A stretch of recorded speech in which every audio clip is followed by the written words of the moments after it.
स्वाध्याय 3.2 question number 1। एक factory में 75 प्रशिक्षित कारीगरों को दिया जाता दैनिक वेतन का माध्य, यहाँ पर माध्य दिया है 280 तथा अप्रशिक्षित 125 कारीगरों का दैनिक वेतन का माध्य 150 हो तो संयुक्त कारीगरों का वेतन माध्य ज्ञात कीजिए। तो यानी अब हमको मिश्र माध्य ज्ञात करना है। मिश्र माध्य का सूत्र का उपयोग करके इसको सॉल्यूशन करेंगे। सबसे पहले हम देखते हैं N1 लिखते हैं। N1 मतलब ये है, संख्या दी है, कितने प्रशिक्षित कारीगर है 75, तो N1 बराबर 75।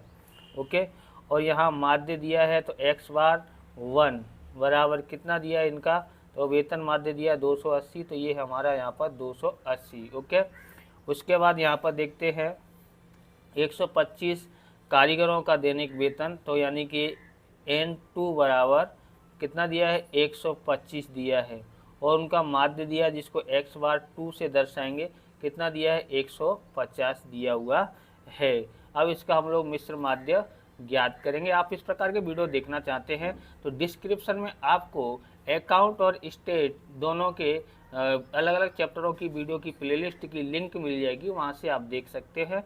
चैनल पर नए, चैनल को सब्सक्राइब करना, क्योंकि हम इस प्रकार के वीडियो आपके लिए बनाते रहते हैं।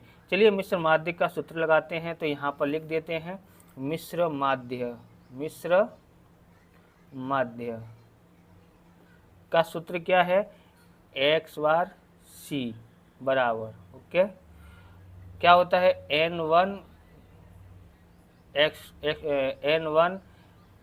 x बार 1, ओके, और प्लस N2 x बार 2।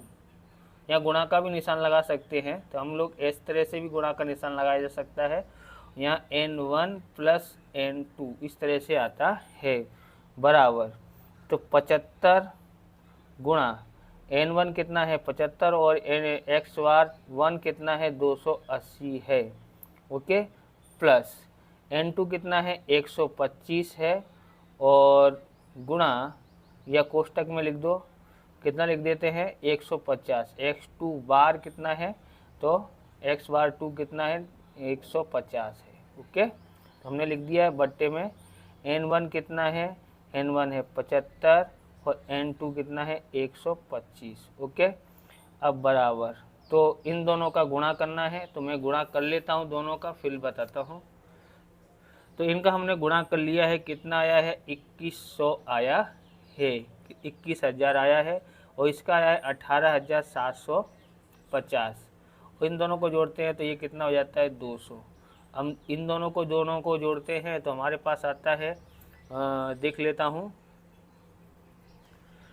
तो टोटल मान लिया हमने कितना है इसका 39,750 है, इतना ही दिया है ना, हाँ, तो 39,750 बट्टे में 200 होता है। अब हम यहाँ पर 200 से भाग दे देते हैं कैलकुलेटर पर, फिर देखते हैं यहाँ पर कितना आता है। तो हमने कैलकुलेटर में भाग दिया है, तो हमारे पास आया है 198,198.75, यानी 198.75 x बार c, यानी मिश्र माध्यम हमारे पास इतना आया है। तो यहाँ पर हिंदी में पूछा है तो आप लिख सकते हैं संयुक्त कारीगरों का वेतन माध्य 198.75 है। क्वेश्चन नंबर 2 देखते हैं। तो क्वेश्चन नंबर 2 हमारे पास ये रहा, बरोबर। यहाँ पर दिया क्या है, तो क्वेश्चन नंबर 2 इस प्रकार से दिया है कि निम्नलिखित सूचना से भाव आधारित प्रतिशत परिवर्तन का भारित माध्य ज्ञात कीजिए। भोजन वस्तुएं भार और भाव का प्रतिशत, चावल दिया है, फिर गेहूँ, फिर चाय, चीनी, दलहन, इस तरह से दिया हुआ है। तो इसको सॉल्यूशन हम लोग करते हैं यहाँ पर। तो इस तरह से आपको लिख लेना, भोजन की वस्तुएं गेहूँ, चावल, इस तरह से चीनी, दलहन, और भार लिख लिया है। मूल्य प्रतिशत में परिवर्तन XI दर्शाते, भार को WI से, यानी WI गुणा XI का करना है, इन दोनों का गुणा करना है। तो हम लोग गुणा कर लेते हैं। 7 चौक 28 की 8 हासिल 4 हासिल 2, 7 तिया 21 और 2 23 हासिल 2, बराबर, 7 एकन 7 और 2 9 होता है, 938 आया। 10 से गुणा करेंगे तो यानी कि 1250 आएगा। 5 25, 5 एकन 5 और 2 7, ओके 5 एकन 5, 575 आया है।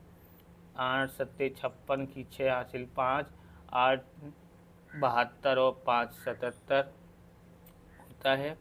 और 120 दूनी 240। इसका टोटल करेंगे सिग्मा डब्लू आई एक्स आई बराबर कितना होता है, तो टोटल कर लेते हैं कैलकुलेटर पे। तो इसका टोटल हमने कर लिया है 3779। कितना आया है, 3779 आया है। अब हम लोग यहाँ पर ज्ञात करते हैं।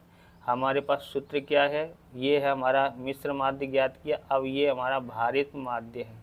क्या है, भारित माध्य। ओके, तो भारित माध्य में इसका सूत्र क्या है, एक्स बार डब्लू बराबर, ओके वहाँ सी था, यहाँ डब्लू से दर्शाते हैं।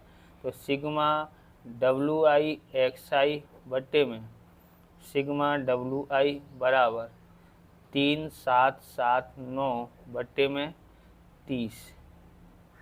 ओके, ये इसका भार कितना है, 30 है बराबर।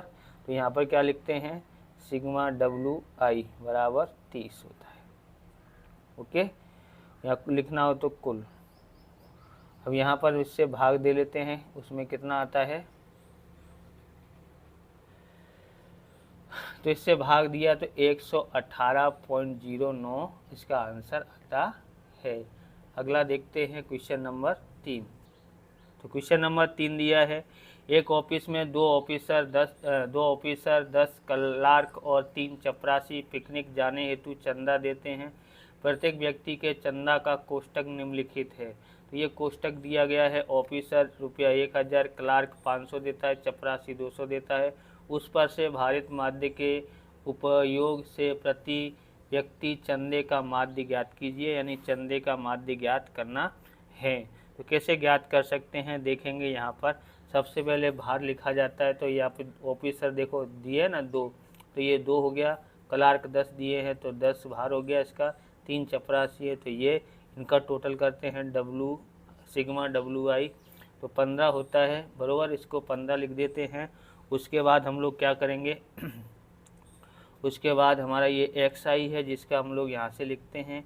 कितना है दिया है, 1000, फिर 500 दिया है, फिर 200 दिया है। इसका टोटल करने का नहीं है। अब यहाँ पर क्या है, डब्लू आई एक्स आई का करते हैं। 2 का गुणा 1000 से करते हैं तो 2000 आता है। 10 का गुणा 500 से करते हैं तो 5000 आता है। और 3 का गुणा 200 से करते हैं, 3 दूनी 6 यानी 600 आता है। जोड़ते हैं 5 और 2 7, 7600 आता है। तो ये हमारा क्या आया है, तो सिग्मा डब्लू आई एक्स आई आया है। ओके, 7600। अब इसको सॉल्यूशन करते हैं यहाँ पर। तो एक्स बार भारित माध्य ज्ञात कर रहे हैं। क्या ज्ञात कर रहे हैं, भारित माध्य ज्ञात कर रहे हैं। इसको भारित माध्य बोलते हैं। तो क्या दिया गया है यहाँ पर, यहाँ W है। ओके, W, तो यानी सिग्मा डब्लू आई एक्स आई बट्टे में सिग्मा डब्लू आई। ओके, तो इसका कितना दिया है, 7600 दिया है। और ये कितना है, 15। ओके, भाग देते हैं तो हमारे पास आता है, देख लेते हैं भाग दे के। तो भाग दिया है हमने, कितना आया है, 5506.67 आता है। ओके, इसका आंसर हो गया है। चौथा सवाल करते हैं। तो क्वेश्चन नंबर 4 है, एक विद्यार्थी ने 7 थियरी पेपर में प्राप्तांक का माध्य 62 है। 3 प्रैक्टिकल परीक्षा में उसके प्राप्तांक का माध्य कितना होना चाहिए कि जिससे संपूर्ण परीक्षा में उसके अंकों का माध्य 68 हो। प्रत्येक थियरी व प्रैक्टिकल परीक्षा के अंक समान गिने जाते हैं। तो यहाँ लिखते हैं N1 बराबर 7, X1 बराबर कितना है, 62 है बराबर, क्योंकि ये अपना देखें ना, तो ये N1 है और ये X बार 1। ओके, माध्य दिया है। ऐसे ही N2 यानी 3 प्रैक्टिकल परीक्षा हो तो उसका माध्य यहाँ पर हमको ज्ञात करना है। तो यहाँ पर 3, तो X बार 2 बराबर मालूम नहीं है। पर मिश्र यहाँ देश ने बोला है कि जिसमें संपूर्ण परीक्षा उसके अंकों का माध्य इतना दिया है, मतलब मिश्र माध्य दिया हुआ है। मिश्र माध्य कितना दिया है, तो जिसको x बार c से दर्शाते हैं 68 दिया है। अब हम इसका सूत्र लगाते हैं, x बार c बराबर n1 x बार 1 प्लस n2 x बार 2 बट्टे में n1 प्लस n2। ओके, तो यहाँ लिखते हैं हम लोग 68 बराबर 7, यहाँ पर आएगा 62 प्लस 3, यहाँ आता है x2। Okay, 7 plus 3, 7 plus 3। अब हम लोग यहाँ पर n1 ये यहाँ से लिए 7 और 3। ओके, अब उसके बाद हम लोग क्या करेंगे, यहाँ पर लिखते हैं 68 बराबर 7 दूनी 14, हाथ से लाई 1, 7 छिंग 42 और 1 43, बराबर 43 आया। यहाँ 3x बार 2, x बार 2। ओके, यहाँ पर लिखा हमने, बट्टे में ये कितना हो जाता है 10। ओके, ये है 68, ये इधर आता है तो किस में हो जाएगा, गुणा में, बराबर यहाँ 434 प्लस 3x बार 2। उसके बाद इसको गुणा कर देते हैं तो ये हो जाता है इतना, और इसको इधर ले आते हैं तो ये हो जाता है इधर आके माइनस में, -434 या 3x बार 2 रह जाता है। ओके, अब इसमें से इसको घटा देते हैं तो हमारे पास 246 बचता है, बराबर। अब यहाँ पर देखो ये जो है ना 3x बार 2, अब 246 ये गुणा में है, इधर आएगा तो भाग में, बराबर x बार 2 बराबर कितना हो जाता है, x बार 2 बराबर, इसमें से भाग देते हैं 3 अट्ठे 24 और 3 दूनी 6, कितना आता है, 82 आता है। ओके, तो यहाँ पर हमारे पास x बार 2 यानी कि माध्य हमारा दूसरा माध्य आ गया है, कितना है, 82 है। तो यहाँ पर इसने क्या पूछा था, तो 3 प्रैक्टिकल परीक्षा उसके प्राप्तांक का माध्य कितना होगा, तो यहाँ पर लिखने का 3 प्रैक्टिकल परीक्षाओं के प्राप्तांक का माध्य 82 होता है। इस प्रकार से ये वीडियो पूरा होता है। अगर आपको हमारा वीडियो अच्छा लगे तो लाइक करें, शेयर करें, कमेंट करें। चैनल पर नए चैनल को सब्सक्राइब करें। मिलते हैं नेक्स्ट वीडियो में। जय हिंद, जय भारत, वंदे मातरम।